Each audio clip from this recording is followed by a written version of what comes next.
Every time Prime Minister Anwar Ibrahim posts on Facebook, his comment section floods with praise.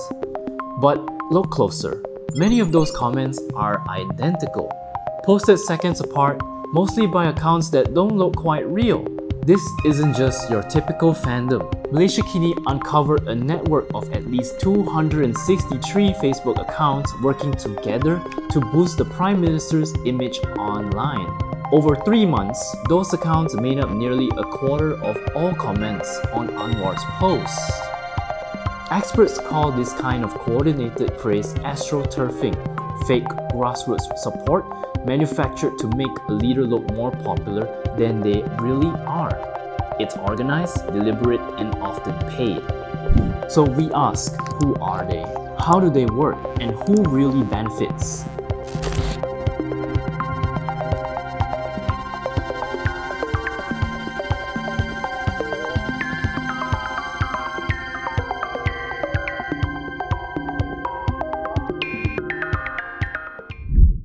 We started with more than 25,000 comments, a massive data set.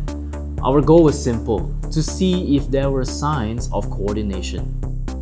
First, we built a library of repeated phrases, comments like Bukti Kerajaan Madani or PMX Kerajaan Madani, phrases that appeared over and over across dozens of accounts.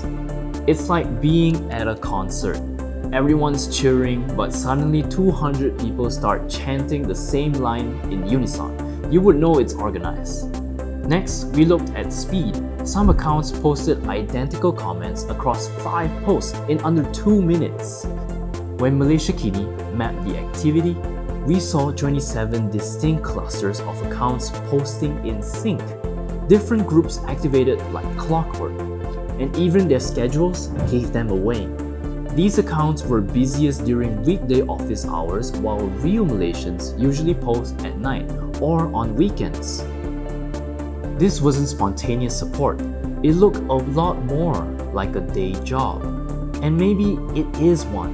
In Malaysia, as in many countries, cyber trooper work can be paid work. Operators are sometimes compensated per comment, per post, or per campaign. Just like fake grass covers the ground, astroturfing covers social media with manufactured approval, designed to make support look bigger than it really is. When we look closer at all the accounts, we found a name. One of the accounts belonged to Syukur Aiman Shukri, a PKR youth official from Perlis. When we reached out, he denied being a cyber trooper, saying he only commented as a party member supporting his president.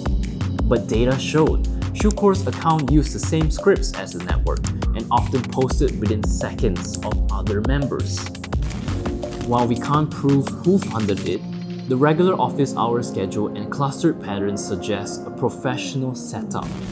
So we asked the Prime Minister's office whether they knew about this network and whether any government or party resources were involved.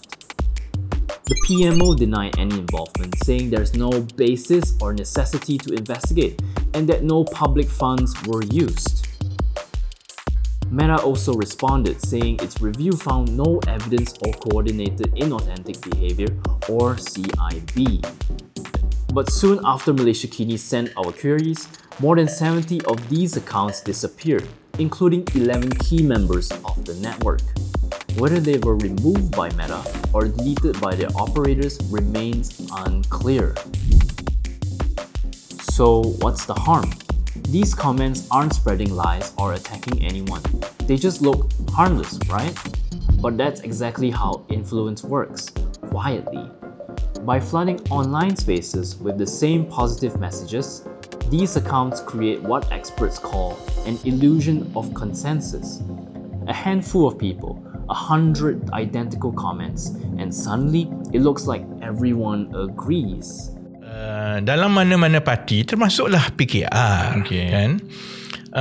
Ada satu kumpulan, memang akan ada satu kumpulan yang dia soal gentleman ke tak gentleman, soal perkara ini ethical ke tidak, dia tak ambil kira dah. Bagi dia, ini black op, ini perlu dibuat.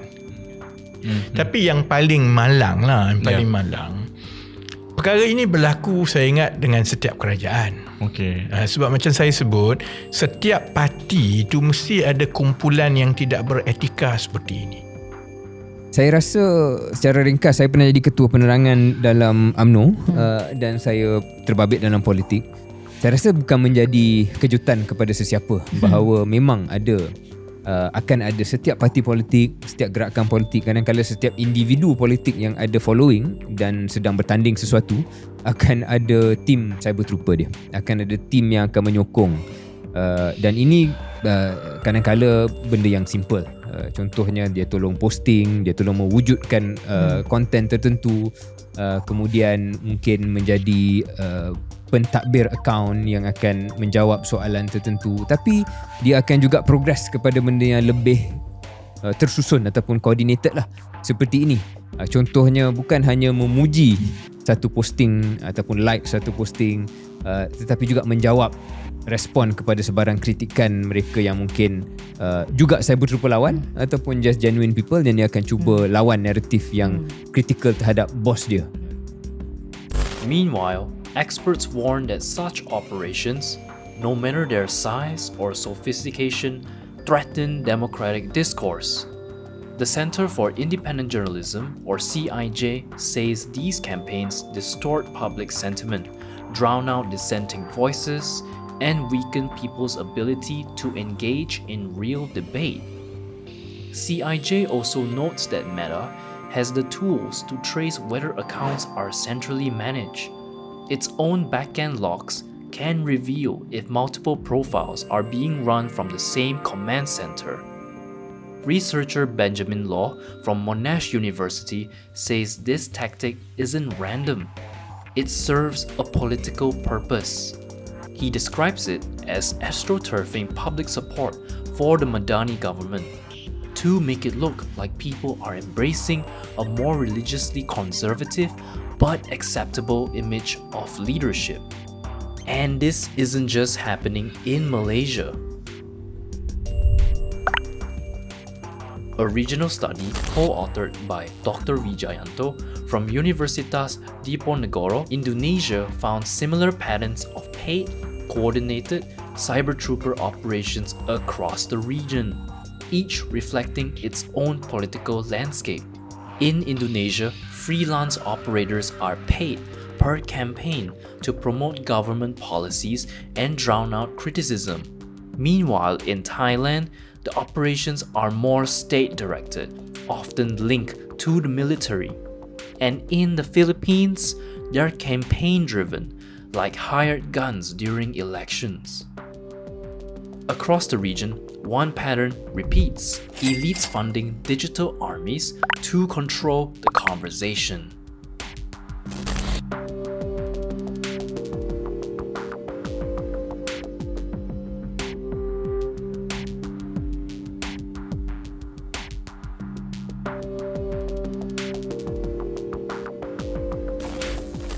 So who benefits? In the short term, Prime Minister Anwar Ibrahim.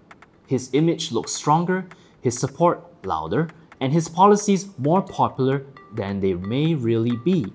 But in the long run, it's the operators who win. Once political manipulation becomes routine, no one can tell what's real anymore. And with Malaysia's next general election expected in 2027, this matters more than ever. If networks like these go unchecked, the battle for truth online will only get louder, faster, and dirtier. Because when every side builds its own echo chamber, democracy doesn't get stronger, it gets drowned out. This was Anwar's cheerleaders. The next question is, whose will they be next? For more on how we uncovered this Cyber Troopers network, read the full 3-part investigation on Malaysiakini.